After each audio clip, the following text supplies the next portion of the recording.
Having a wonderful Kartik. For me, it's been a very nice Kartik. This year has been kind of pretty busy and a lot of traveling, which is beautiful in its own way. But I guess Kartik is a time when we really just try to go a little bit internal, a little bit deeper. So here you can see, I'll just show you, I'm in my room just to show you, I'm not spacing out. These are all my books, see? I've been reading and really been trying to just connect with Krishna really through the Bhagavatam and the CC. I'm reading the Bhagavatam and the CC again, and just it's so wonderful, it's so beautiful, and finding Krishna in the pages and hearing Krishna's messages. So I hope it's also been a very rewarding Kartik for all of you.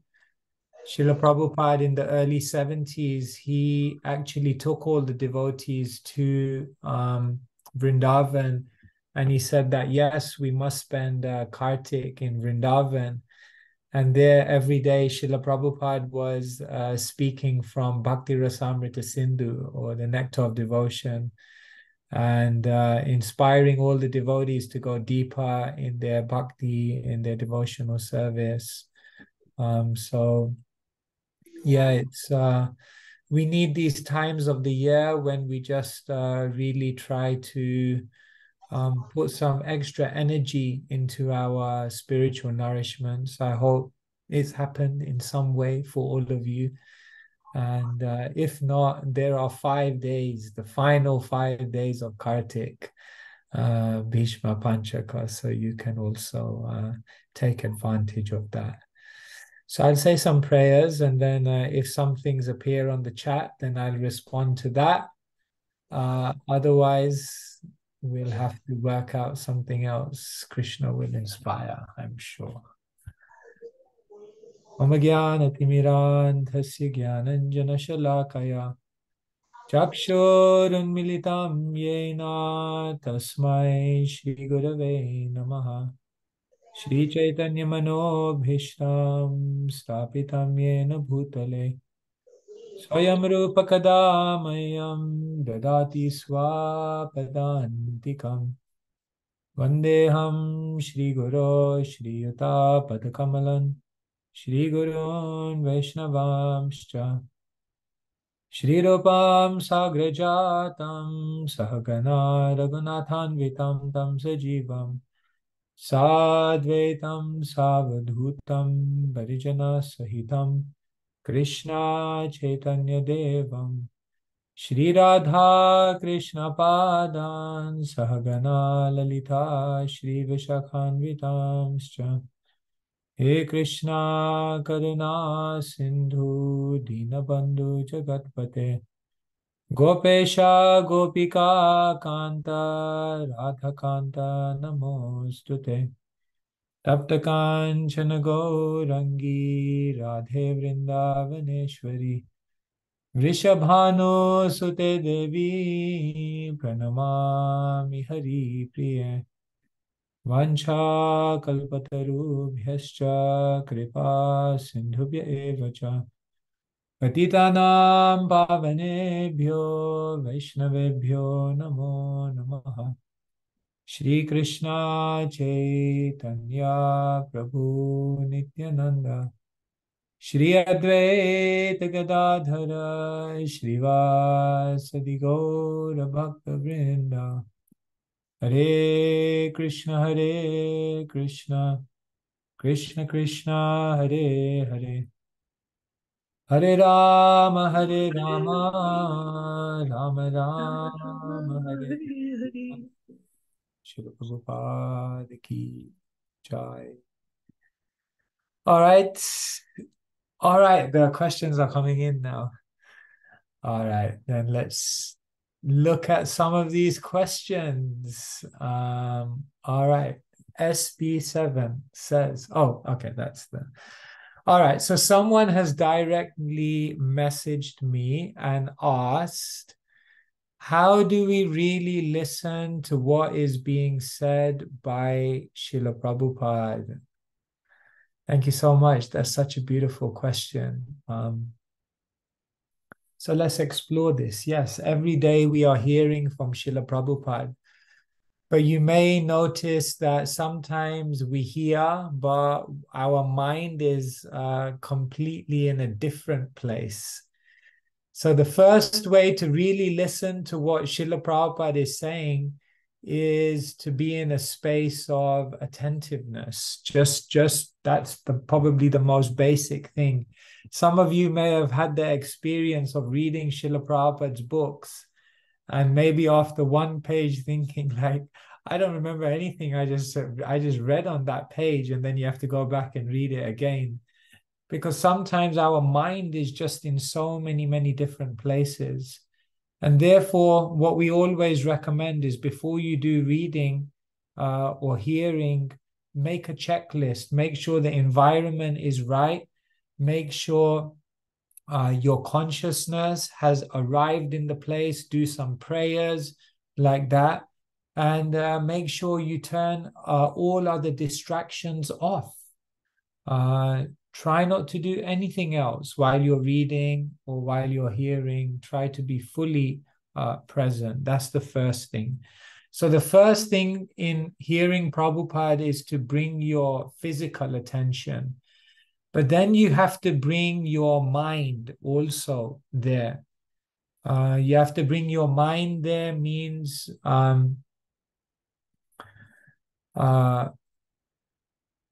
sorry, so I said that you have to bring your mind there by being attentive. But then the next thing you have to do is you have to be open to what Srila Prabhupada is saying. You see, what the second problem when we hear is, even if we are hearing, we're hearing what we want to hear. So we're hearing the things that confirm our already ideas. We don't like to be challenged, or we don't like to hear something that exposes us, or we don't like to hear something that will force us to change. And therefore, we tend to have very selective hearing. And therefore, along with attention, one needs to have humility, the humility to actually hear and be open to all of the messages, and not just the messages that suit us. And then the third thing is that along with all of this, if we really want to hear Srila Prabhupada, then we also need to know Srila Prabhupada as a person. You see, sometimes you'll read something in Srila Prabhupada's books, which sometimes people find very harsh or very strong, or sometimes they can't understand, like, how is Srila Prabhupada making this statement? But when you hear Srila Prabhupada's words and you know Srila Prabhupada as a person, then his words carry even more depth. And therefore, reading about Srila Prabhupada's life, reading about his character, his personality, then you can really hear Srila Prabhupada's heart. Otherwise, you may hear the words and then you may not fully be able to grasp it. So here today, I'm just giving you 3 pointers. If you really want to hear Srila Prabhupada, first bring all of your attention there and bring your mind there. The second thing is, put your ego to one side, humility. Be open to hearing all the messages, avoid selective hearing. And then if you really want to hear Prabhupada's voice, then try to understand Srila Prabhupada as a person, what he did in his life, his character, his activities, and then it will really come alive in a deeper way. So I hope some points there. Hope that helps. Okay, Saragrahi Mataji. Sometimes you may do something for someone with a good intention of benefiting them, but the end result somehow turns out detrimental to them, contrary to your expectation. Is this then considered good or bad karma? Is there any indication in the Bhagavad Gita? Yeah. So yes, sometimes we want to do something good for someone, but it works out in a different way. Krishna is Bhava Grahi Janardana. Krishna accepts the sincerity. Krishna accepts the intention. Krishna hears your heart. And therefore, if you genuinely try to do something good for someone, but in the process, something didn't turn out quite right, then Krishna is kind. Krishna sees your endeavor. However, I will say this. Sometimes, if we have a good intention should also be coupled by proper knowledge. And good intention, along with proper knowledge and also deep sensitivity, renders us most powerful to actually help someone. And so intention is important, but intention has to be coupled by knowledge, and then it has to then be accompanied by sensitivity. Is what you want to do, is knowing how to what needs to be done, and then it's knowing how to do it. And oftentimes we've only done one part of the equation, and therefore, although we're sincerely trying to help someone, we haven't put the other two things in. And so whenever you're thinking about doing good for someone, make sure you have the proper knowledge, and make sure you exercise the proper sensitivity in going about it. Otherwise, that intention may lead to, something different. And if we're neglectful in the knowledge and the sensitivity aspect, then we may well get a reaction, because it means that our intention wasn't completely pure, because we didn't do the necessary work on the other levels to actually serve them. So yeah, that's just the formula for you today. Intention plus knowledge plus sensitivity. Then you can serve people in the best way possible. Yeah. Okay. I'm going through these. There's a lot of questions coming up. What I'm going to do is, if any of you, are you able to unmute yourselves? Is it like a free forum? All right. Yes, Prabhuji. So if any of you are not satisfied with my answer or would like to ask more, then just come in by all means. And if you feel like you don't want to just kind of butt in, then you can put your hand up, and then you'll appear on my screen, and then I'll give you a chance. So otherwise, I'll just keep going through the questions. It would be nice to hear some of these questions in person. Raj, do you want to ask your question in person? Sure, thank you. My question was all about mercy and trying to understand this. Because obviously we're told that we're dependent on getting mercy from the pure devotee of the spiritual master. But sometimes we're also told that we get mercy all of the Krishna's giving us mercy all the time as we're engaging in different spiritual activities. So I just want to try and understand, it's like, are there different types of mercy, different gradations of mercy? Different flavors. How does it work? Yes. The Baskin Robbins of mercy. Yeah. Well, I think you're right. I think mercy comes in many, many ways. Mercy comes from following the process. Mercy comes from doing service. Mercy comes from sharing Krishna with others. Mercy comes from pleasing a devotee and having them smile on you. Everything brings mercy. And so we are looking to do all of those things. The basic formula of Kartik is that we know Mother Yashoda was trying to bind Krishna, and it was short by 2 fingers, and the 2 fingers represent endeavor and mercy. And so basically we endeavor to follow instructions. We endeavor to okay, sorry, that thing is on automatic. We endeavor to follow instructions. We endeavor to please the Vaishnavas. We endeavor to go out and help other souls. We endeavor, in all these ways, and then we get the mercy. So what I would say is that mercy is dependent on endeavor. And the more you endeavor in whatever forum it may be, the more mercy you will get. Because Krishna says, Ye yata mam prapadyante tamstateva bhajami aham. As they surrender unto me, I reward them accordingly. So Jiva Goswami says, why does Krishna become so happy when he hears his holy name being sung? And the answer he gives is Krishna becomes happy when he hears someone chanting Hare Krishna because he thinks, oh, now I can give them mercy. So Krishna is waiting. Krishna is eager. Krishna is wants to give the mercy. And he's just waiting for an opportunity. So I think so. It's all of these things. So we're looking for mercy from everywhere.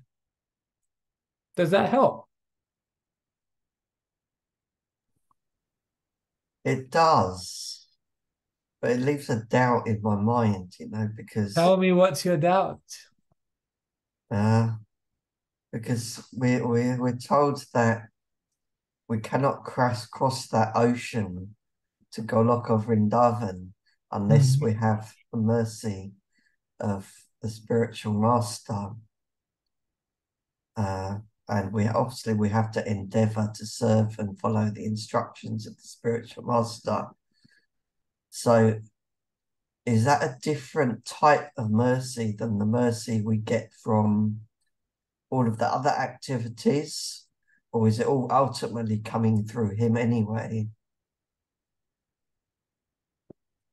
Krishna is the source of all mercy. But what Krishna does is he invests his mercy in different places. And what he does is he allows his devotees to be distributors of his mercy. Jiva Goswami says the mercy of the devotee is like a needle, and Krishna's mercy is like the thread. So the needle penetrates through and then the thread just follows along. So Krishna's mercy follows the mercy of a devotee. So yes, generally for us, the mercy is coming through the spiritual master, through the Vaishnavas, through the devotees. That's the most accessible way to get the mercy from Krishna. But one can also get direct mercy from Krishna. One can also get direct mercy from the Dham. One can also get direct mercy by taking prasadam. So yes, all of those aspects of mercy are there. But yes, the spiritual master's mercy is very powerful. And therefore we specifically make an effort to draw that mercy. Thank you. Thank you very much. Thank you, Rajguru. Okay, Anita, since your hand is up, go for it. Hey, Hare Krishna Maharaj. My humble obeisances to you. My question's around book distribution for this winter marathon that we're on. So in School of Bhakti, we're quite a large team, but actually there's only a few of us really that are going to be out book distributing. So really, can we have some, or please can we ask for some mercy and motivational messages to get us through? I think there's going to be probably a handful of like 10 of us maximum for the whole month. So can you help? Hare Krishna. Thank you so much. Well, whether you're 10 or you're 5 or you're 50, you're never alone. because when you go out there, Srila Prabhupada is with you. I often say this, that I felt the presence of Krishna, I felt the presence of Srila Prabhupada more strongly in activities like book distribution than any other spiritual activities. And so you're never alone, you're always there. Krishna is right there. And in that way, you will feel very close to Srila Prabhupada. But when we go out together, it's very powerful. You know, like there's a, you can do anything when you're together. Once I watched this video of like these Masai Mara, you know, so they're kind of tall, very thin. And what happened is, in this video, it's probably on YouTube, you can watch it somewhere. 4 of them with spears, they just spotted this lion. So you can imagine this lion is just like fierce pack of lions, and they're roaring. And these 4 Masai Mara guys, they start walking towards these lions like they're like no match, but they just start walking like together. And as they get closer and closer, the lions start roaring louder and louder, but they don't flinch like one bit. And they just carry on pacing. And then the lions roar even more, and they carry on walking. And it's amazing, because when they get within 3 meters of the lions just run away. It's amazing. They just get scared because of their conviction. And I thought, wow, this is amazing. When they walk together, then you can face anything. So the more of us that go out, we can really have an impact. We can really, we can go out there, we can meet beautiful people, we can really make a change in the world. So let's do it. Like, I think we're going, I'm also going to try and come out with all of you. When is it? On Sunday morning. Where are we going on Sunday morning? Tiru, where are we going on Sunday morning? Uxbridge, Maharaj. Uxbridge. So we're all going to go to Uxbridge. And we're gonna meet some amazing people there. So please come out. Sunday, I guess we're meeting. Where is it? At the Manor at 11 o'clock? I think at the Uxbridge at 11, because nobody is we're coming meeting from at the Manor, Uxbridge so at 11 straight o'clock. away. Yeah. Okay, we're meeting at Uxbridge at 11 o'clock. I guess we'll do some kirtan and we'll do book distribution. And yeah, just give it a go. So like there's like nearly 100 of us on this call. So that would be amazing. Like if we can get more participation. So yeah, don't worry, you'll be fine. It's a great adventure. Best time of the year. Thank you. Thank you, Maharaj, for coming. Oh no, it's a pleasure. Wonderful to be with everyone. I just posted the message now in the group, so hopefully. Yeah, if you've never been before, like, don't worry at all. Like, we'll all go out together. We can even stand together and distribute books and speak to people. And yeah, you have nothing to worry about. It's just a wonderful experience, you know. And then I guess we split up, and some people can do like door to door, and then some people will be on the main town center. So we'll like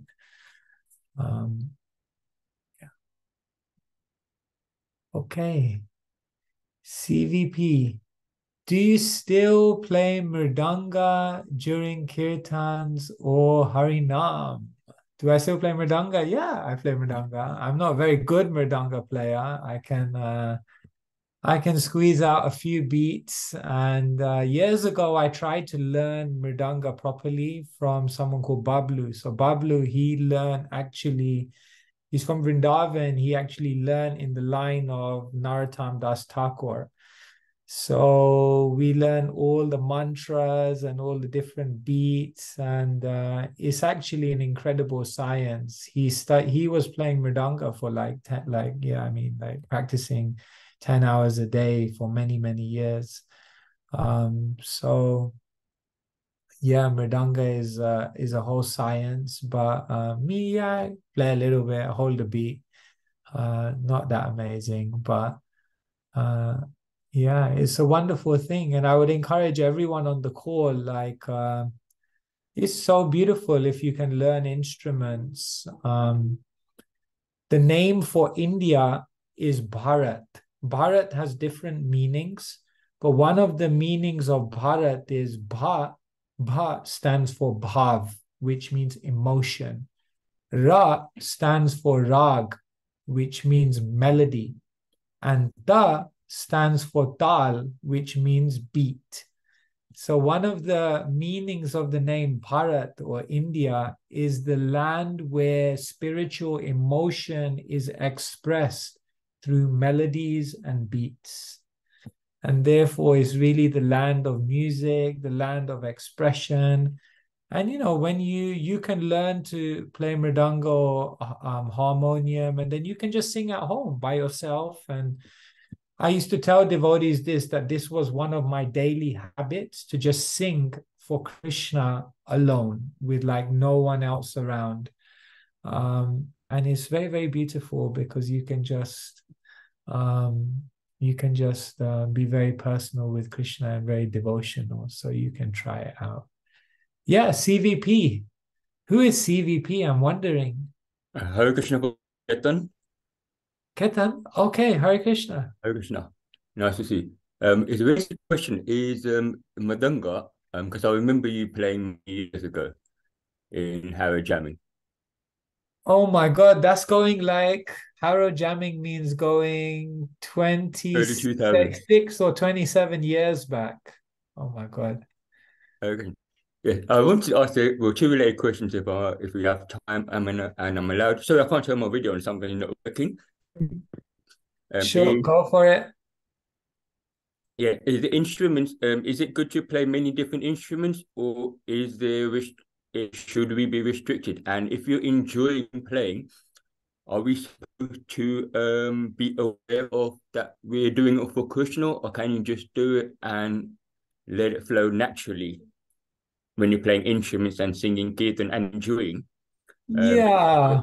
See, the reality is that most of us haven't reached pure devotional service. So whether we're singing or whether we're dancing or whether we're playing the instruments, there's a sense in which we're getting some enjoyment from it, or we're getting some enjoyment thinking that maybe everyone's looking at me or everyone's appreciating me.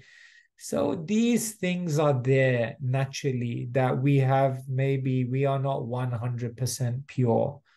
But it's still nice to play because eventually by playing, we can become absorbed in the kirtan, and then we can refine it, and then we can remember, yes, all of this is for Krishna's pleasure. We sing for Krishna's pleasure. We play instruments for Krishna's pleasure. We dance for Krishna. That's very nice, but maybe initially we won't be there. So it's not like, no, you're outlawed to play unless you play for Krishna, because maybe we'll never, make that journey. So we just start somewhere, and then we try to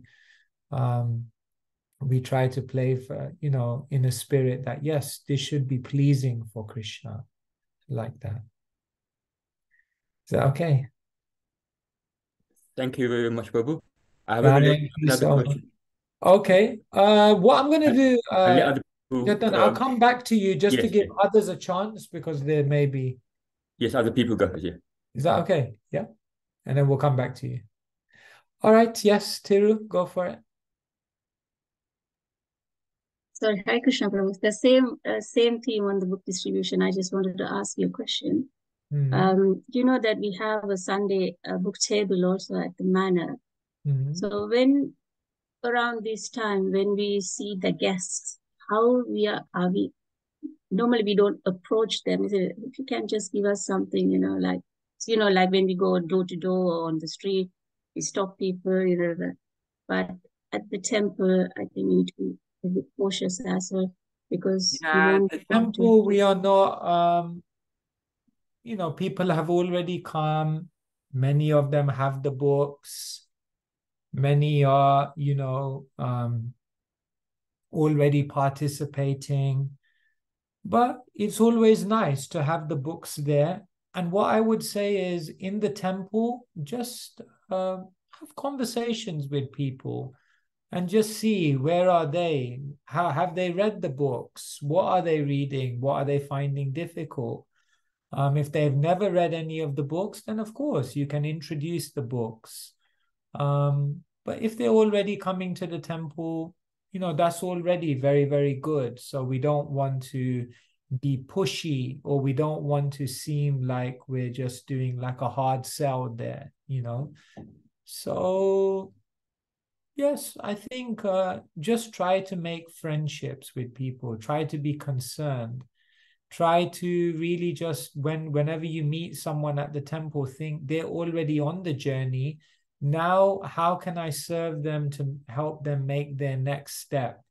And that next step may be a book, or it may be a course, or it may be a service, or it may just be that they connect to someone, a devotee, and they have a friendship.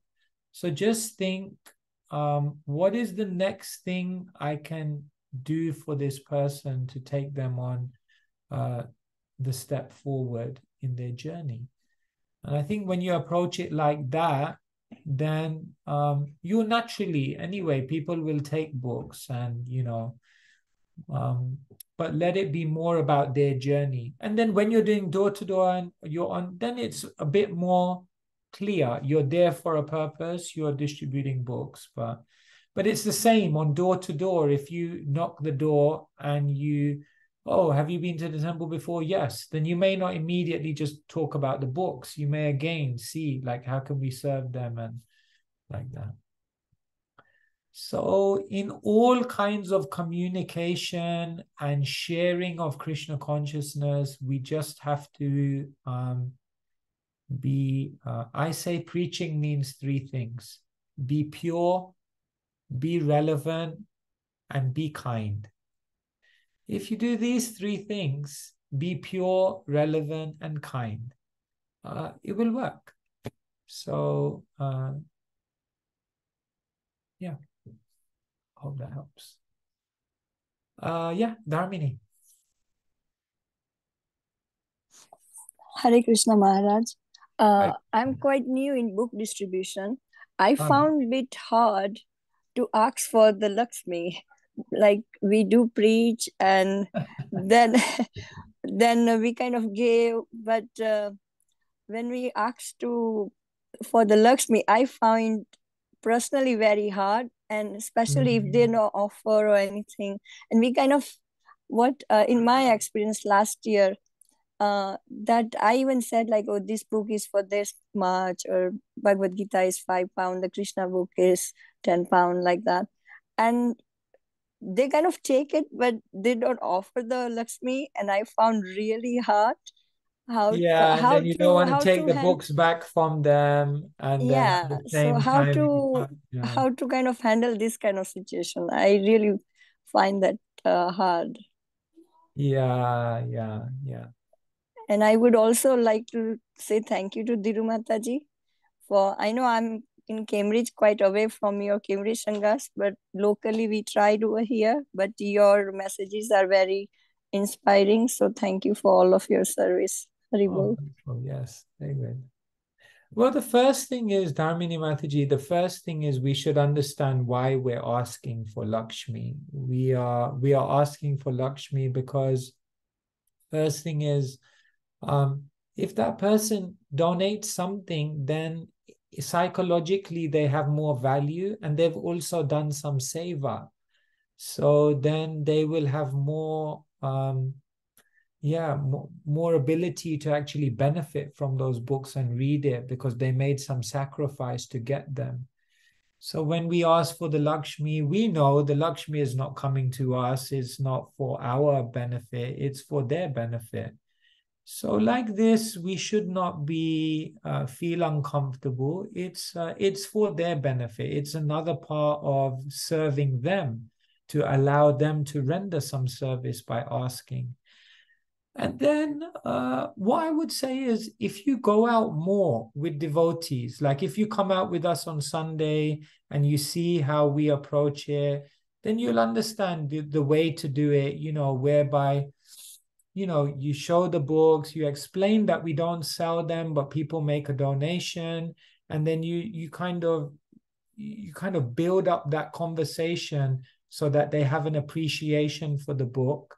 And there's a natural way of doing it whereby they will naturally give, and in certain situations they won't give, and it's okay. We can just let the book go, as long as they're going to read it and appreciate it, and it will make up.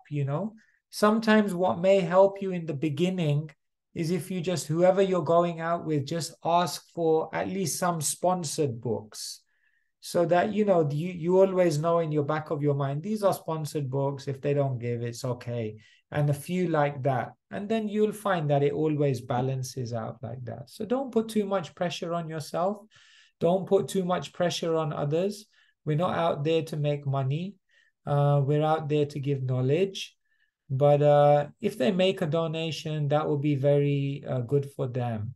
So in that way, we just try to do it tastefully. But just come out more, and it will all make sense. Thank you for the nice question. Yes, Anupriya. Hare Krishna Prabhuji, my humble obeisances to you. All glories to Srila Prabhupada. I have a question. When I serve on the School of Bhakti table on Sunday, so I understand you said that you can begin with friendly conversations where they are in their spiritual journey. And there's one thing, can I add, or I don't know much about it, like, do the people enjoy the classroom environment? Because what happened with me during COVID, when I finished the Radhika Kripa Mataji from India Bhagavad Gita course, I didn't realize that I would love classroom so much. I mean, I really loved it. It was, put my hand, oh ma'am, I want to answer the question. And I answered it right. And she was like, well done, Anupriya, well done. This is what I was expecting. So something that you don't realize it initially.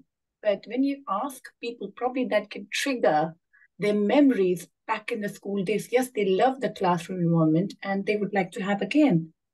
Can we add these elements? 100%. It depends. It depends. I understand it depends on the conversation. You can't just put this first thing in your conversation. Yeah, I mean, at the Manor, we have so many courses and so many different things. So naturally, we can invite people to these things. They can come and just kind of get a taste of it. So yeah, we many of these people coming on Sunday, they come every week. They're regular attendees at the Manor, but maybe they've never had that opportunity, like you said, to learn. And so yeah, we can definitely do that and give them that classroom experience. So yeah, please do, by all means. Thank you. Thank you. Narinder ji.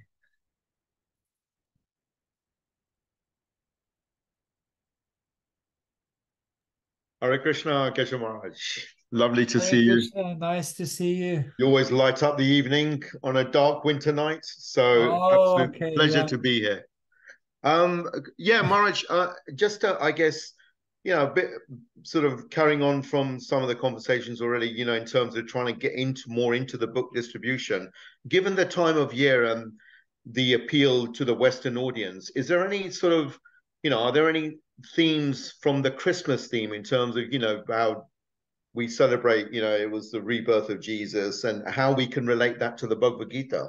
Maybe, or is that getting too much into the... You can go down that route, but know what I would say nowadays is that Christmas is more atheistic than ever. Sure. So I don't know how many people on their mind the actual theology of Christianity is on their mind. But what you can talk to them about is just the world. Yes. You know, everyone's watching the news. Everyone knows what's happening around the world. Everyone, to some extent in Christmas, is feeling the anticlimax of material hype. Everyone struggles with relationships, especially at Christmas time.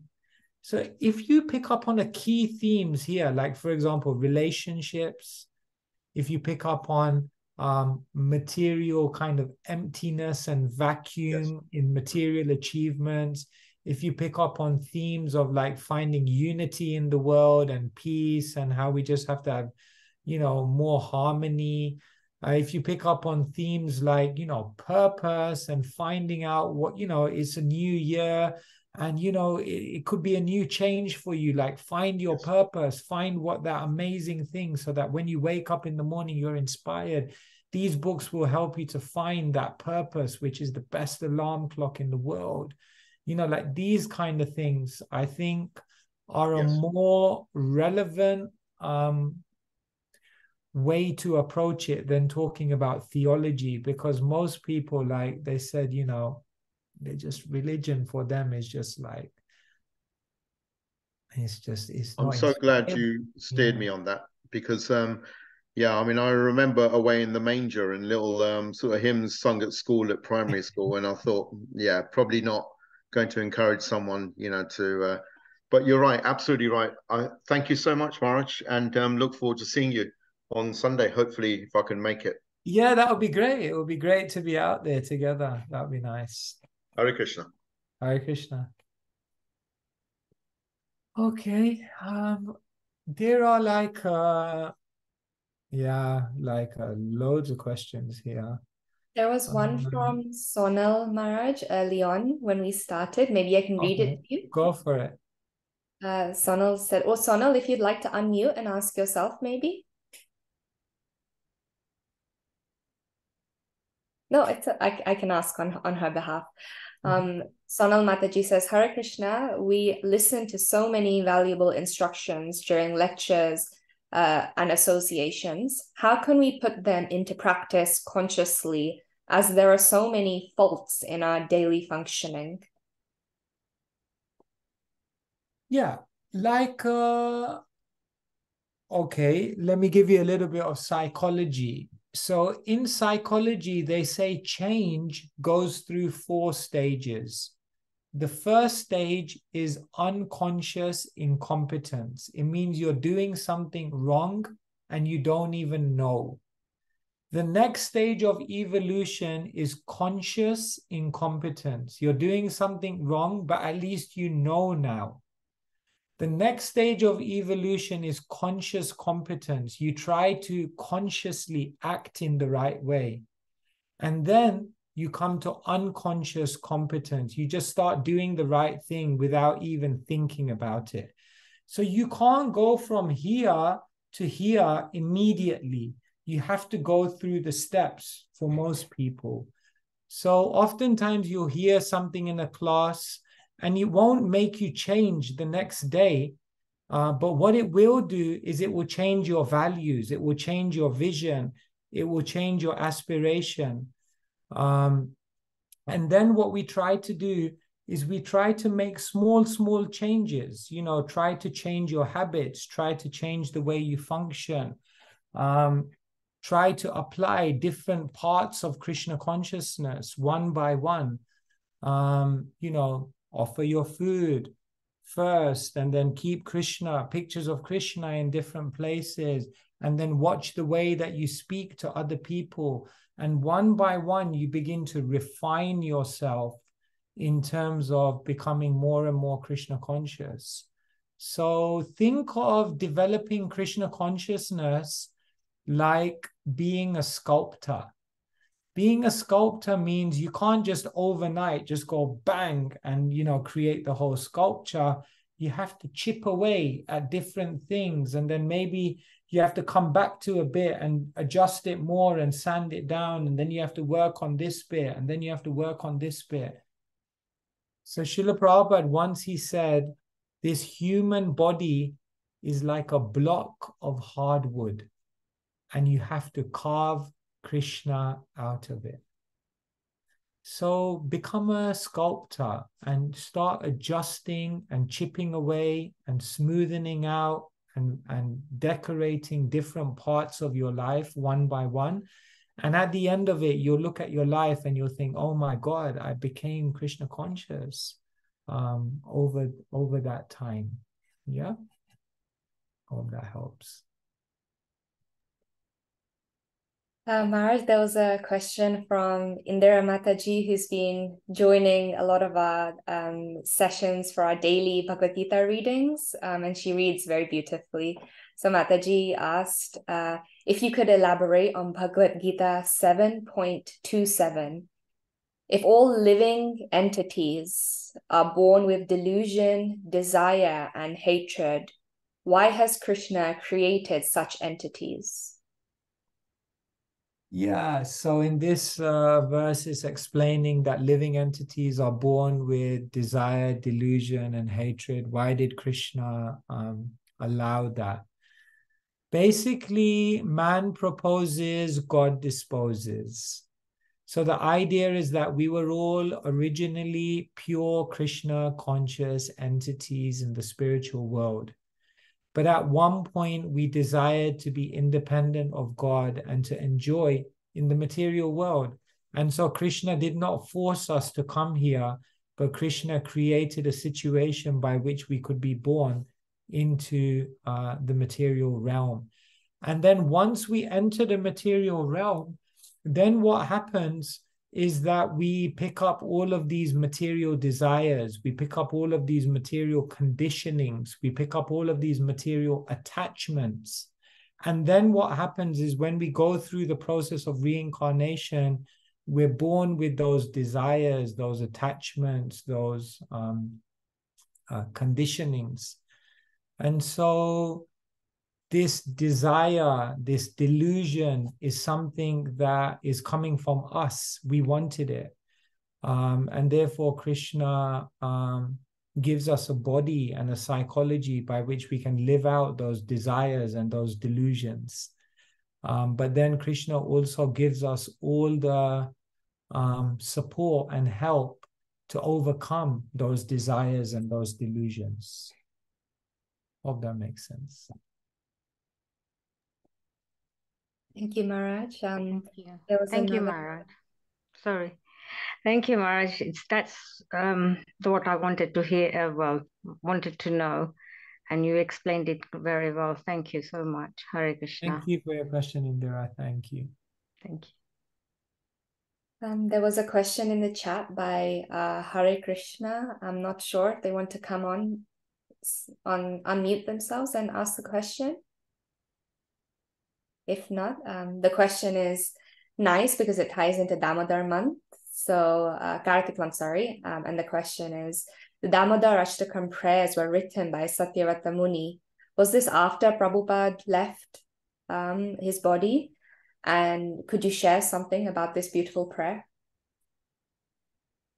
Okay, yeah. So Satyavrata Muni was in a different age, many, many thousands of years ago. And Satyavrata Muni wrote these prayers in meditation of Krishna in Vrindavan.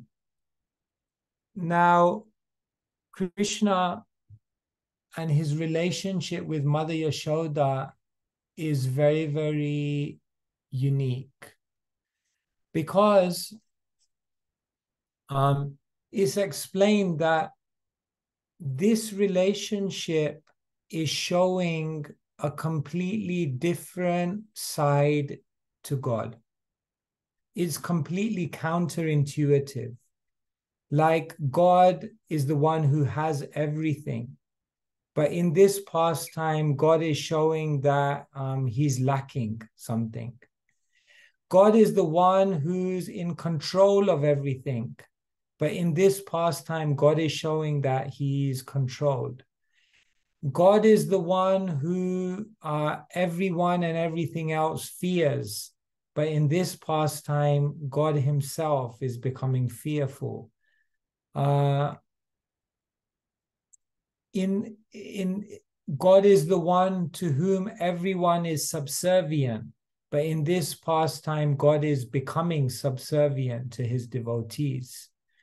So in this pastime, Satyavrat Muni specifically chose to speak and write this poetry about this pastime because it's showing the Supreme Personality of Godhead in a completely different light to what most people understand God to be. And the reason why this prayer is so powerful is because what it's doing is it's revealing to the world the sweetness of God. Most people know about the greatness of God, but they don't know about the sweetness of God. And therefore, when we're having this song and we're singing this and we're having this meditation, because every day what it's meant to instill in our hearts and minds is that having a relationship with Krishna is the most natural, effortless, and joyful thing in creation. And it doesn't need to be forced. It doesn't need, it's just very, very natural. And therefore, this whole month, singing this prayer and meditating on this pastime is meant to help us realize that having a relationship with Krishna is actually the most natural thing in creation, because he's just very, very sweet and very, very charming and kind. And in that way, what it does is it takes our Krishna consciousness to a different level, a level of spontaneity and naturality. Yeah, well, I mean, many other things can be said, but yeah, and it was thousands of, it wasn't after, it was thousands of years. It was written down, said, composed by Satyavrat Muni and written down by Vyasadeva. Like that. I'm looking at the time, Charmi, it's 9 o'clock. Yes. There are many questions, but I don't know, like... I'm sure we have time for one more if your time permits, Maharaj. Okay, sure. There was one asked in the Q&A section about the order in which we should read Prabhupada's books. Mm-hmm. There's a specific order, and they had a follow-up question. Can you only call yourself a devotee of Krishna if you chant the Maha Mantra, the Hare Krishna Maha Mantra? Well, okay, let's take that one first. Can you only call yourself a devotee if you chant the Hare Krishna Maha Mantra? Well, everyone is a devotee. Some know it, some don't. So in one sense, everyone's a devotee.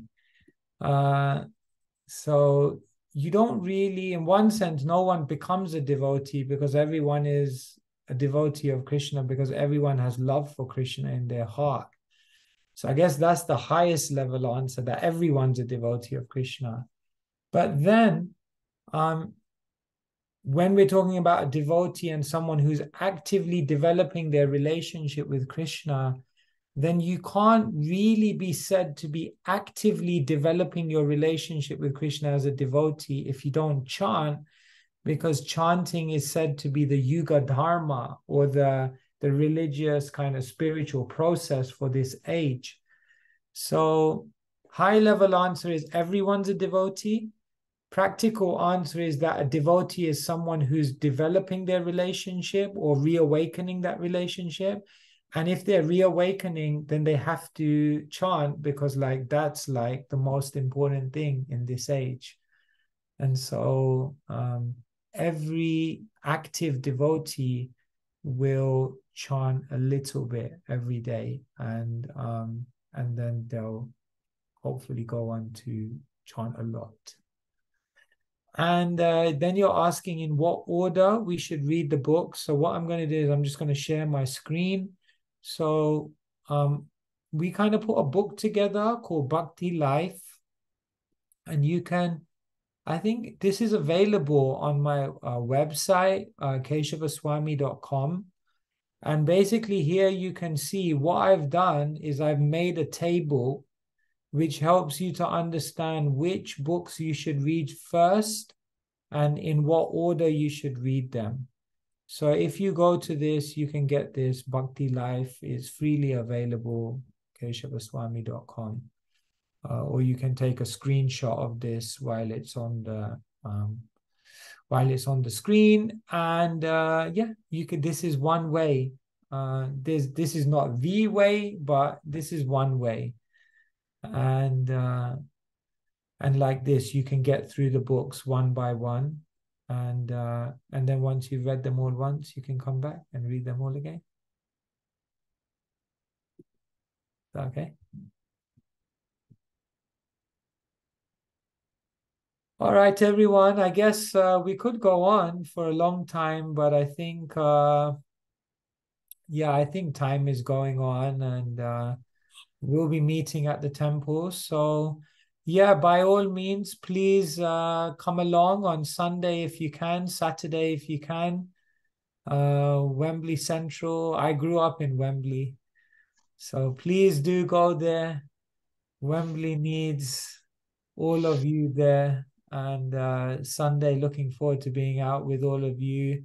Saturday, we're out in Crawley. If any of you are in Crawley area, we're there from about 12 o'clock. And if any of you are from Croydon, we're there from 10:30. So, you know, wherever you are, we'll be there. And yeah, look forward to seeing you all. Charmi, over to you. Hare Krishna. What time in Wembley, Maharaj, book distribution? Saturday? Oh, Wembley, Saturday, 11 to 4. Outside Wembley Central Station. Thank you, Maharaj. Hare Krishna. Thank you. Hey, thank you so much, Maharaj. That was very uplifting, very inspiring. And we are so grateful to have your time and your association. And we pray that we can all continue associating with you, learning from you, serving you, and connecting lots more people to Krishna consciousness. His Holiness Swayam Bhagwan Maharaj ki jai. Hare Krishna. Hare Krishna. Hare Krishna. Hare Krishna Maharaj. Hare Krishna Maharaj. Hare Krishna Maharaj. Hare Krishna.